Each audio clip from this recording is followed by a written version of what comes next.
right now, it's our first full day here in Boracay. And hindi ko na kayo nasama sa pag-check-in namin dito sa hotel kahapon. Nag-chill lang talaga kami kahapon sa beach and then sa pool area.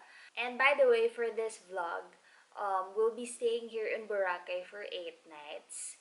And naisip namin, why not mag-hotel hopping? So, yung first 4 nights namin, dito kami magsistay sa Summer Palace, which is super nice. For sure, i-room tour ko kayo later.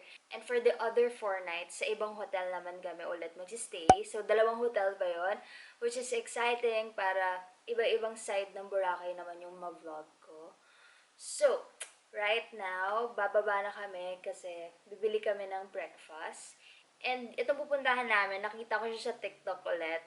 It's a bake shop na sikat dito. I think ang name niya is Spoonful Confection. So, nagbebenta siya din ng mga croissants, mga ganyan. So, perfect siya for breakfast. So, we'll be going there na.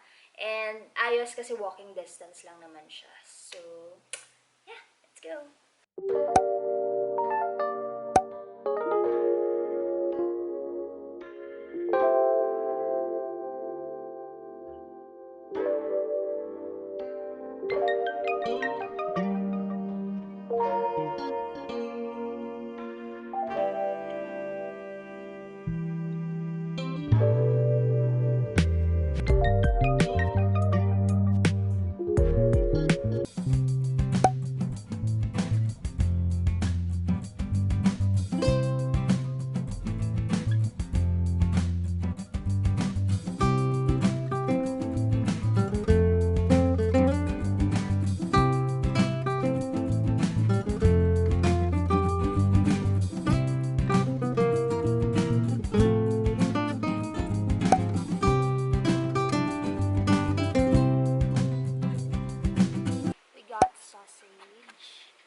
Hindi natin alam kung anong type of croissant. Basta croissant. Chocolate lahat. Good.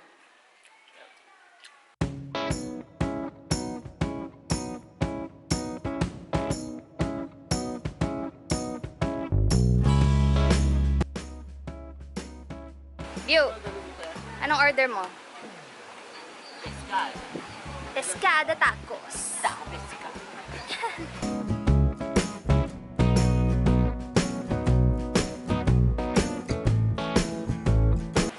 So we're here at Muchos and we're gonna eat some tacos. Hot sauce.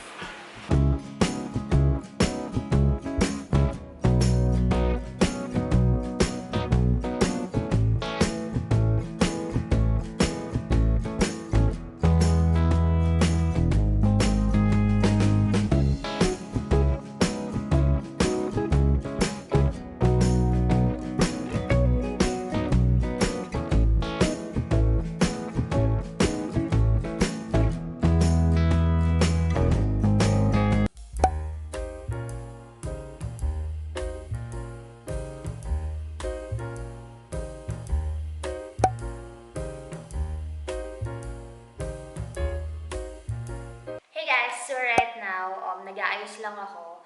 And kanina after beach, nag-swimming na lang kami sa pool kanina.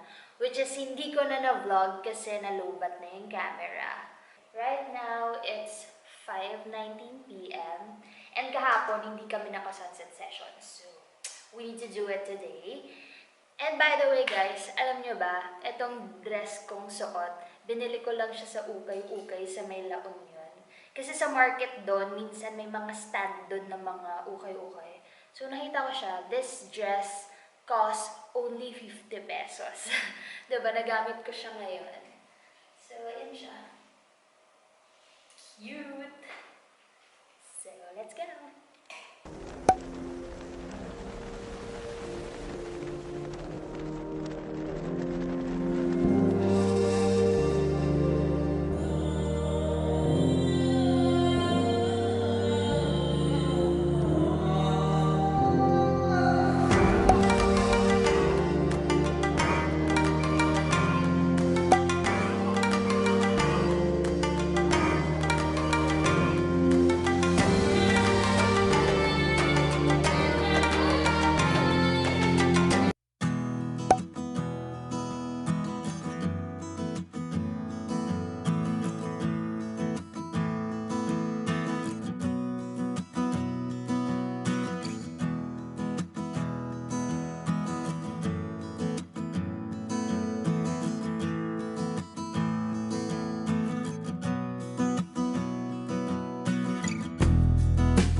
this hotel. Which is sad kasi super mamimiss namin to, lalong-lalo na yung pool area kasi super gamit namin talaga siya everyday. Like tuwing hapon, dun kami nakatambay sa may pool area. Kaya medyo sunog din talaga kami. But ang masaya lang is hindi pa tayo uuwi. Lilipat lang tayo ng hotel tomorrow. And ngayon, papunta kami sa beach kasi magbabrunch na kami ngayon. And for sure, magsa-sunbathing kami ngayon kasi super araw talaga ngayon. So yeah, let's go outside na.